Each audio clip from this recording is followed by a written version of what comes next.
everyone, what's up? AB Squad, this is your boy Abbas. Welcome back to the family. Welcome back to AB React. Guys, we are here.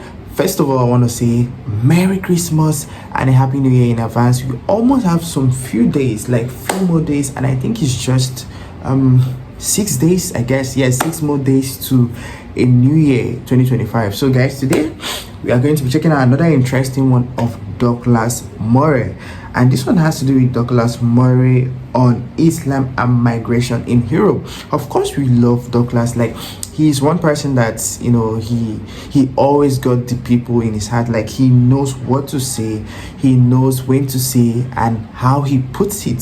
So even though you're ready to see this video, do well to smash your like button, join the family, join AB React by clicking on your subscribe button and then notification bell so you don't miss out whenever I upload a video. If you have recommendations, suggestion, guys, always do well to leave them right there in the comment section. Alright, AB Squad, there's no time to waste. Let's go and check this out. My guest tonight is a neoconservative writer who's in the country for the Australian Think Inc. event Polarised alongside Dr. Cornel West. His book is The Strange Death of Europe, Immigration, Identity, Islam. We do have a problem. We have a problem when the failures of Islam throughout the world, the failures of all Islamic societies come here into Britain. Their intolerance of freedom of conscience, their intolerance of apostates, their intolerance of freedom of expression and freedom of speech. Truth is, the great disappointment of the last 14 years has been that civil society has failed, that we can't do the things to the Islamists that we would do, as I referred to the neo-Nazis. Please welcome Douglas Murray, everybody. Hello. Welcome, Douglas. Thanks for coming on the show. I know you're very concerned about Western civilization. This show is technically part of the Western canon. Yeah. Thoughts? Yeah, the decline in a nutshell. Well, that's a show. Thank you so much for being here. I appreciate it very much. I just need to make a disclaimer at the top. Myself and the executive producer of this program, Dan Illich, are involved in your tour with Dr. Cornel West in the country. That was separate to the decision to book you on the show. We haven't been bribed into having a neoconservative on the ABC, but I need to put that out there. If people aren't familiar with your work, what is this strange death of Europe that you refer to? Well, for many years I've travelled as a reporter, as a journalist across the Third World and Middle East, Africa, many of the war zones of these areas, seen many of the places where people are fleeing from. And in 2015 I was reporting from across my continent, across Europe, when people were coming in unprecedented numbers. We were talking about the German population taking in an additional 2% in a single year alone, where basically the German Chancellor said anyone who makes it to Europe can come.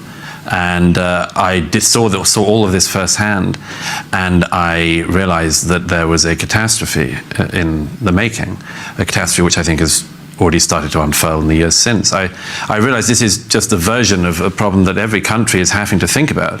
And we're very lucky countries, yours and mine. We're countries that people want to come to. And that isn't an easy thing to deal with, because we know that we cannot take in the world, and yet we can't have the conversation about what we can do.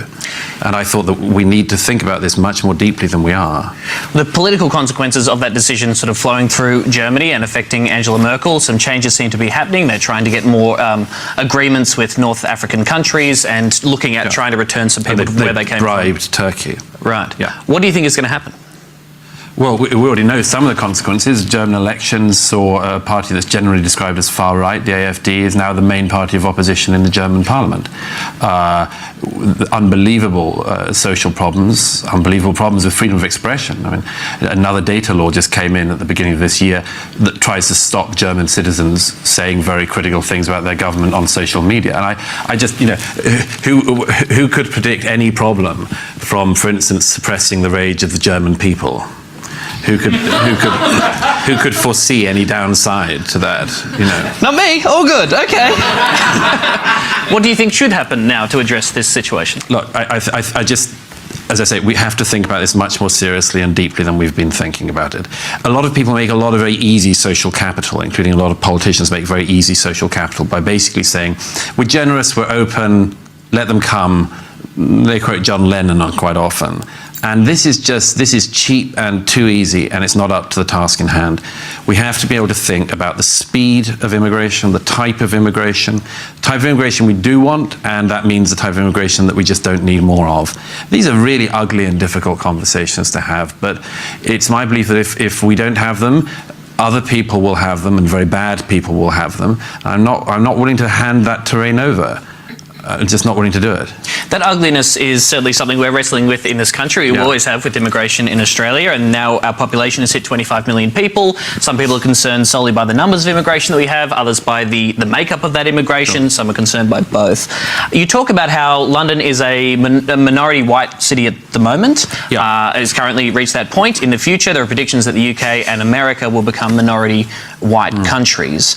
And I guess when I hear those phrases or those concerns, or when I hear people say phrases like, this part of Sydney doesn't look like how Australia is supposed to look, that makes me feel very nervous. It makes me wonder, what are these countries supposed to look like, and who gets to decide that? Sure. Well, it should be decided by governments which should be accountable to the people. And if the people want such a change to happen, then you can do it.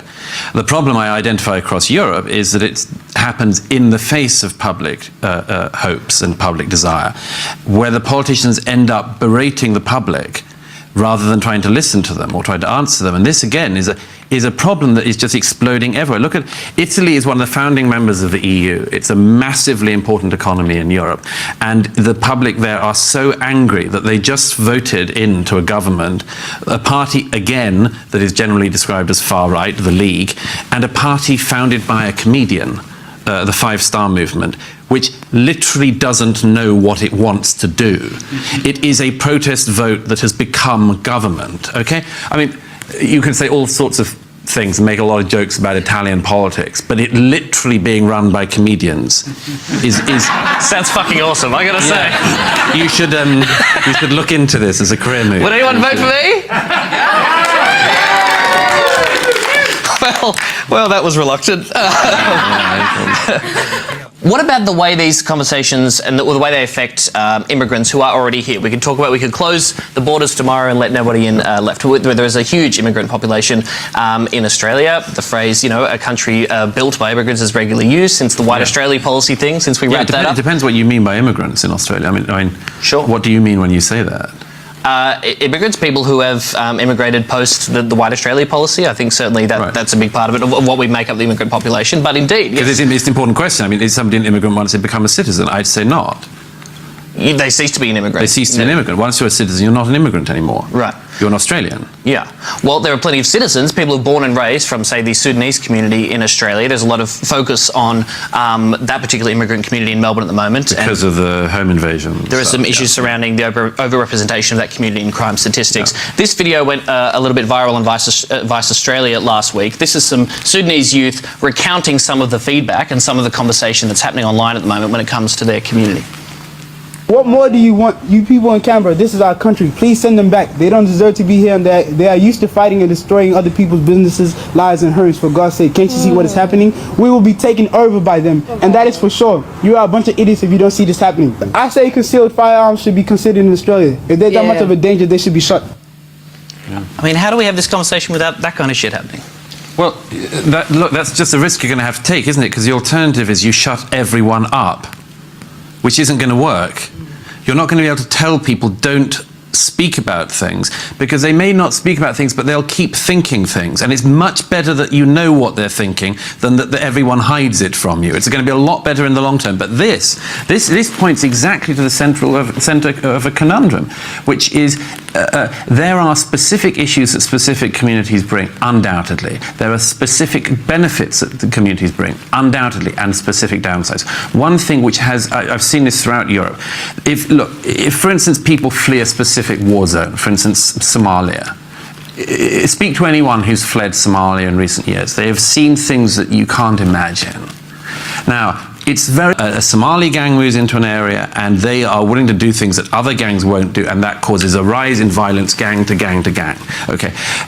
That doesn't mean you don't invite any Somalis. It doesn't mean you don't have any asylum policy. But you're a damn fool if you're not going to think about that and find some way to address it, because otherwise you leave it to people to start gestating and becoming vile and becoming angry against everybody. So this is the central stupidity of the assumption of multiculturalists who believe in that not as an idea but as a policy, that you make things multicultural. The central problem they keep on coming to is this. They think in in a diverse society, we should hear less views. We should clamp down on views. Look, the more diverse your society, the more views you're going to have to hear. Get used to it. And some of that's going to be really ugly and unpleasant. Well, as I say, what are your alternatives? Because shutting up cannot be one of them. Well, if you'd like to catch Douglas Murray and hear more of his views, you can catch him at Dr. Corner West in Melbourne tomorrow, Sydney on Wednesday, and in Brisbane on August 19th. Thanks very much for being here. Please thank him, Douglas Murray, everybody.